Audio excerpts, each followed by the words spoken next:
अस्सलामु अलैकुम। आज का जो मौजू है वो वली मोहम्मद वली दकनी की पहली गज़ल है। इसकी हम आज तशरीह करेंगे। पहले तो मैं ये गज़ल पढ़ूंगा, आप गौर से सुनेंगे, फिर इसकी तशरीह हो जाएगी। है वफाई बेवफाई न कर खुदा सुन डर, जगे हंसाई न कर खुदा सुन डर। है जुदाई में जिंदगी मुश्किल, आज जुदाई न कर खुदा सुन डर। उसू जो आशनाई डर कर है, आशनाई न कर खुदा सुन डर। आरसी देख कर न हो मगरूर, खुद नमाई न कर खुदा सुन डर। ऐ वली गैर आस्ताना यार, जुब साई न कर खुदा सुन डर। हाँ, ये जो पहला शेर है ये मतला कहलाता है। इसमें शायर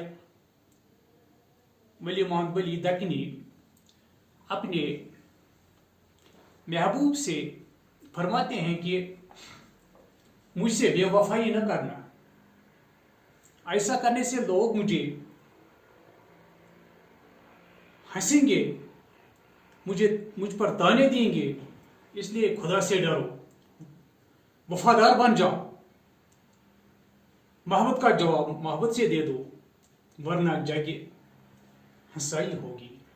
इसमें लफ्ज़ सू, शेर में लफ्ज़ सू का मतलब है से।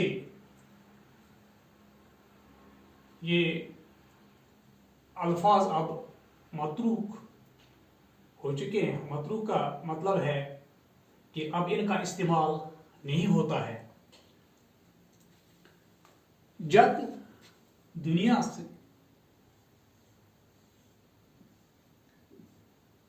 जग दुनिया जहां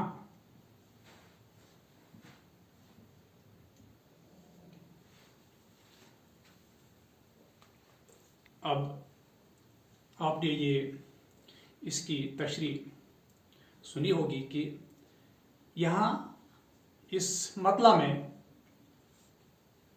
ये वली मोहम्मद वली दकनी अपने महबूब से फरमाते हैं कि मुझसे बेवफाई न कर, ऐसा करने से लोग मुझ पर हंसेंगे, वो मुझे ताने देंगे, इसलिए खुदा से डरो और वफादार बन जाओ, मोहब्बत का जवाब मुझे मोहब्बत से दे दो, वरना जगह हंसाई होगी,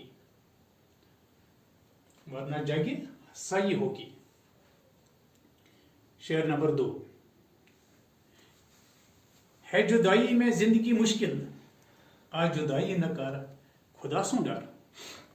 इस शेर में शायर के लिए महबूब से जुदाई नाकाबिल बर्दाश्त है।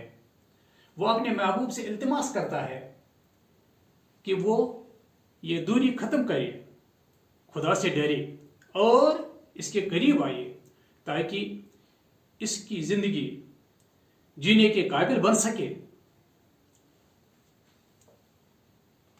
ये दूसरे शेर की तशरीह है।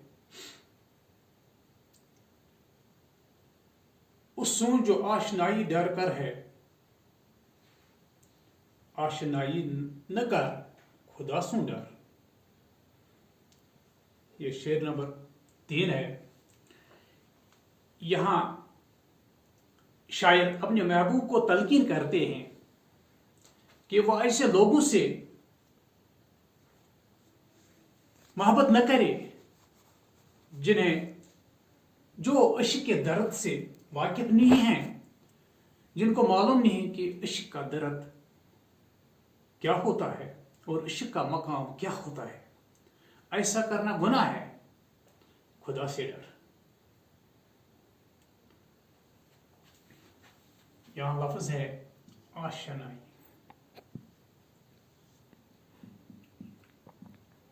आशनाई। आशनाई, दोस्ती,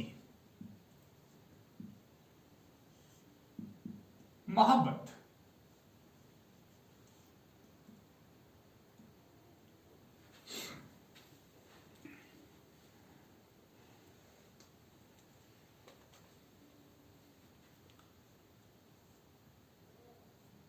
इसी का शेर नंबर 4। आरसी देखकर न हो मगरूर, खुद नमाई न कर खुदा सु डर। आरसी,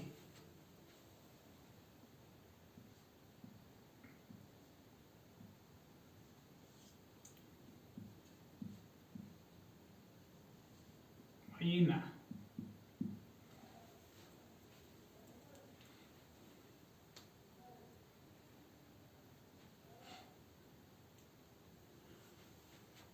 मगरूर,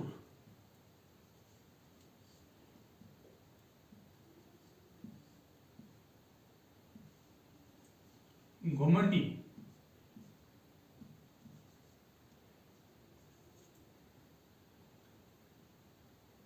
मुतकब्बिर,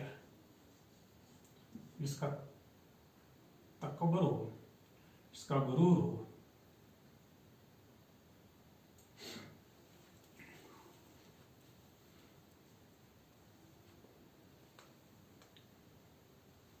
खुदनुमाई,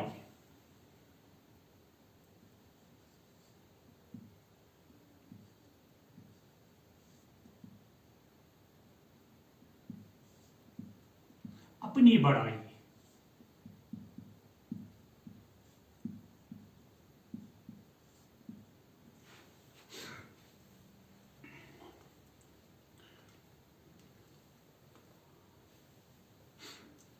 इस शेर में शायर अपने महबूब से मुखातिब होकर फरमाते हैं कि आईना देखकर आप अपने हुस्न पर गुरूर करते हो। गुरूर करना खुदनुमाई है। ऐसा करने से इंसान गुनाहगार होता है। खुदा से डरो, इसलिए बेहतर है खुदनुमाई न करना। इसलिए आपके लिए यहाँ इस शेर में शायर वली मोहम्मद वली दक्नी फरमाते हैं कि अपने महबूब से मुखातिब होकर फरमाते हैं कि आप जब आईना देखते हो तो अपने हुस्न पर आप गुरूर करते हो। अपने हुस्न पर गुरूर करना खुदनुमाई है। ऐसा करने से इंसान गुनाहगार होता है और खुदा से डर, इसलिए बेहतर है कि खुदनुमाई न कर। हाँ, आखिरी शेर है इस गजल का। ऐ वली गैर आस्ताने यार, जो बसाई न कर खुदा सु डर। आप जानते हैं कि जो गजल का आखिरी शेर होता है, इसमें शायर अपना तखल्लुस इस्तेमाल करता है, तो उस शेर को मक्ता कहते हैं। जिस तरह पहले शेर को मतला कहा जाता है और आखिरी शेर को, गजल के आखिरी शेर को मक्ता कहा जाता है, क्योंकि यहाँ भी शायर ने अपना तखल्लुस इस्तेमाल किया है। यहाँ इस शेर में शायर अपने आप से मुखातिब होकर फरमाते हैं कि ऐ वली, अपने आप से फरमाते हैं कि दुनियावी महबूब का ठिकाना तो पराया है, अपना नहीं है, इसलिए वहां जाकर सजदा न करे। सजदा तो सिर्फ और सिर्फ अल्लाह के लिए है। यहां इस शेर में शायर ये अपने आप ही को मुखातिब होकर कहा कहता है कि दुनियावी महबूब जो होते हैं उनका कोई ठिकाना नहीं होता है, वो पराये होते हैं, वो अपने नहीं होते हैं। यहां तो लफ्ज है जुबाए साई,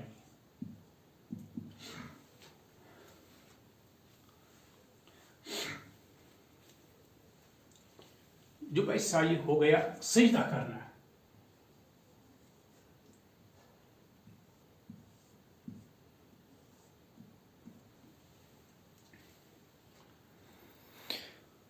हाँ, इस तरह से ये गज़ल नंबर 1 हमारी वली मोहम्मद बली दक्नी की ख़त्म हो जाती है। तो इंशाअल्लाह दूसरी गज़ल हम आगे शुरू करेंगे। आज के लिए इतना ही। खुदा हाफिज़।